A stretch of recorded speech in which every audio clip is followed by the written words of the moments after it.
네, 안녕하세요. 정고수의 땅 따먹기 정진관입니다. 드디어 올해도 나왔습니다. KB 부자 보고서가 되겠고요. 제목은 이렇습니다. 2024년 대한민국 부자는 어디에 투자할까? 빠르게 한번 살펴보도록 하겠고요. 이러한 얘기가 있습니다. 금묵자흑이라고 하죠. 먹물을 가까이 하는 사람은 검어진다. 다른 말로 하면 부자를 가까이 하면 나도 부자가 될 확률이 커진다. 이러한 내용을 중심으로 빠르게 한번 살펴보도록 하겠습니다. 출발하겠습니다. 자, 21년도에도 만들었고 22년도에도 만들었습니다. 올해 2023년도 거 KB금융지주 홈페이지 가서 보시면 되겠고요. 정보수가 더보기를 통해서도 유입 사이트 링크 걸어두도록 하겠으니까 들어가 보시면 되고요. 자, 23년 KB 부자 보고서다. 자, 금융자산 10억 원 이상, 거주주택 포함 부동산 10억 원 이상 가지고 있는 사람들을 대상으로 조사를 했어요. 자, 큰 틀에서 보면 이렇습니다. 부자가 전망하는 장기 고수익 투자처 6개는 거주용, 주식, 거주용 외주택, 금보석, 토지임야, 빌딩, 상가 등으로 구분을 했고 그 중에서 거주용 주택과 주식, 금보석의 비중을 늘리도록 하겠다라고 이야기하고 있습니다. 반대로 이야기하면 거주용 주택 외 부동산 시장은 별로 눈여겨보지 않을 거고 토지임야, 빌딩, 상가 등도 별로 관심이 없다라고 이야기하고 있습니다. 자, 부자라면 총자산 100억 원 정도 있어야 된다라고 그들은 생각하고 있고요. 39.5%는 스스로 부자다라고 이야기하고 있죠. 자, 그러면 부자가 되는 방법이 사실 크게 두 종류가 있어요. 하나는 자수성가형, 내가 열심히 일을 해서 부자가 될 수도 있고 금수저형, 부모 잘 만나서 되는 사람도 있는데 자수성가형 같은 경우에는 40대에 부자가 됐고 금수저형 같은 경우는 30대에 종잣돈 마련이 쉽더라라고 이야기하고 있습니다. 자, 그도 그럴 것이 부모의 지원 상속이 무려 73.8%. 이 돈을 통해서 조금 더 커다란 눈덩이를 애초에 가지고 굴려가면서 자산을 늘리는 모습을 볼 수가 있고요. 자수성가형 같은 경우에는 종잣돈을 7억 원을 기준으로 잡았고 대부분 절반 이상이 사업을 통해서 돈을 벌었다. 이렇게 공통되게 이야기하고 있다라는 부분 말씀드릴 수 있겠습니다. 자, 자수성가형 같은 경우에는 주식에, 금수저형 같은 경우는 예적금이나 부동산에 투자를 하고 있는 모습을 볼 수가 있고 그도 그럴 것이 조금 더 빨리 큰 돈을 버는 데는 주식만한 게 없죠. 반대로 애초에 부자기 때문에 조금 더 안정적인 투자처를 찾고 있다라는 부분도 체크해 볼 수 있네요. 자, 대한민국의 부자 수는 꾸준히 증가하고 있습니다. 전년 대비 7.5%나 증가하고 있는 추이로 달리고 있고 부자들은 어디 많이 몰려 사나? 강남, 서초, 종로, 용산 4개 지역에 잔뜩 몰려 살고 있는 모습 살펴볼 수 있고 올해 특별히 한 개 지역이 더 추가가 됐습니다. 성동구에 사는 분들도 처음으로 부촌으로 등극을 했다라는 부분 말씀드릴 수 있겠습니다.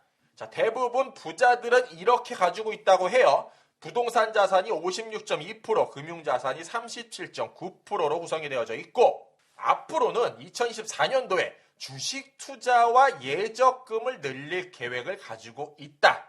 부동산에는 별로 관심이 없다. 부자들이 고수익이 기대되는 유망초로는 주식, 주택, 금, 보석 등을 꼽았다.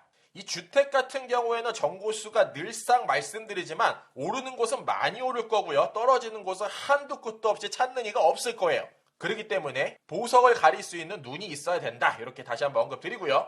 좀 전에도 언급드렸지만 부자 같은 경우에는 사업소득을 원천으로 하는 경우가 가장 많다. 사업을 해보신 분들은 알겠지만 여간 쉽지가 않습니다. 5년, 10년 유지하는 것도 어렵고 사업을 통해서 자산을 늘리는 것 또한 굉장히 어렵죠. 부자들의 손가락질하기보다는 이들이 어떻게 돈을 많이 벌었는지 분명히 배울 점은 있죠. 자, 더 나아가서 그들은 소득 잉여 자금, 즉 번 돈에서 남는 돈을 가지고 또는 부채를 활용해서 남의 돈을 가지고 또는 전략적으로 자산을 분배해서 돈을 불려나가고 있다라고 이야기하고 있습니다. 자, 금융자산이 300억 원 이상 되는 초고자산가 또한 9,000명 정도가 되고 그들이 보유한 자산은 1,128조 원이나 되더라. 자, 한국 부자의 세부 자산별 구성비 같은 경우에는 요렇게 구분을 해봤습니다. 빨간 색깔 같은 경우에는 줄어들고 있는 추이, 파란 색깔 같은 경우에는 늘어나고 있는 추이라고 생각하시면 되겠고요. 역시나 경기가 좋지 않으니까 조금 몸을 사리고 있는 모습을 살펴볼 수가 있습니다. 자, 세부 자산별 추이 중에서 사실 요것을 눈여겨볼 필요가 있을 것 같습니다. 예적금이나 회원권 예술품이 되는데 자, 그 중에서도 미술품에 대해서 이렇게 언급하고 있어요. 작품당 최대 지불 의향 금액을 조사를 했고, 왜 부자들은 미술품에 관심이 갈 수밖에 없나? 10년간 정체된 한국 미술시장, 물라세 도입 등 제도적으로 지원을 한 분위기가 연출되고 있다는 겁니다. 사업을 해서 한 세대가 많은 부를 축적을 했고, 그걸 다음 세대로 넘겨주기 위해서 나라가 굉장히 많은 돈을 요구를 하죠. 삼성도 마찬가지였고요. 그거를 이 미술품이라는 아이템으로 굉장히 많이 털어냅니다.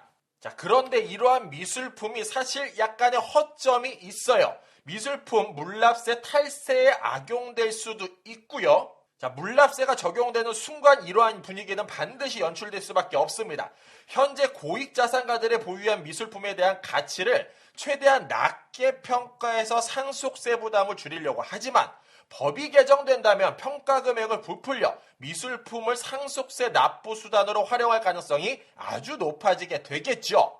또 하나, 이러한 것들을 감정하는 사람이 이해관계자들이더라.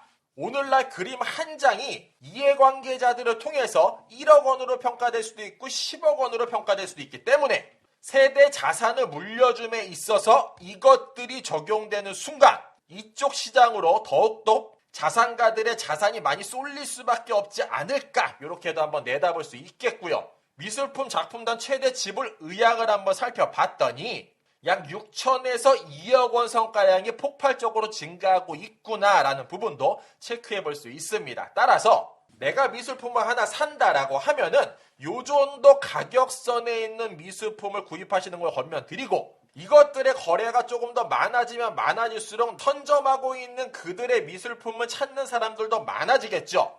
따라서 날로 시장이 커지고 있음에 틀림이 없다, 이렇게 말씀드릴 수 있겠습니다. 자, 마무리하겠습니다. 2024년 대한민국 부자들이 어떻게 투자를 할지 간단하게 살펴봤고, 상대적으로 부동산은 조금 더 쪼그라드는 느낌 살펴볼 수 있었고요.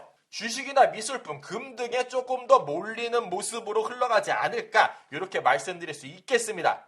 정보수가 앞서 2년 부자보고서의 흐름을 봤더니 대부분 맞춰요. 24년도도 이와 같은 시장으로 흘러가지 않을까, 이렇게 내다보며 이 시간 마무리토록 하겠습니다. 이상으로 정보수였습니다. 안녕.